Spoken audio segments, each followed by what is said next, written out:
This is how I'm going to position myself from 2025 to 2030 and then kind of look at the landscape as we go forward in 2030. Is I put my money in deflationary assets that have fixed supply, that are deflationary based on their utility or their scarcity. So what I do is I create cash flow through businesses and through dividend stocks.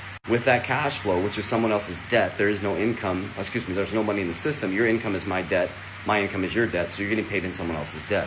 I take my income and I create cash flow. When I get cash flow, I put it into assets that have fixed supply.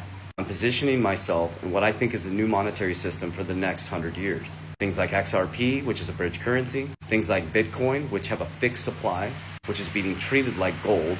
It's the most scarce asset in the world based on its utility.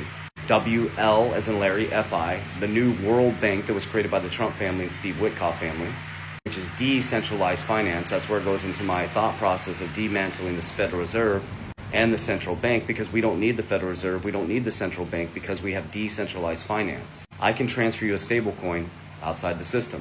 Then I'm getting ABTC, American Bitcoin, on the stock side, and I just started stacking XXI on the stock side. So that gives me access to the picks and shovels, the Bitcoin treasuries. XXI is number 3 treasury in the world of Bitcoin.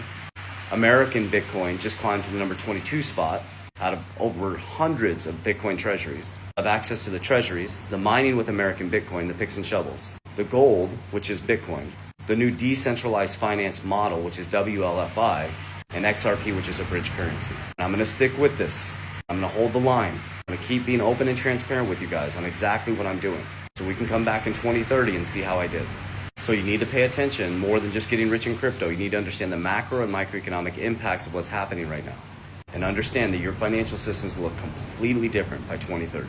So do your research, get prepared, position yourself in assets. You'll be part of the system for the next 100 years. Warriors, rise! Get your shit together. Love you guys.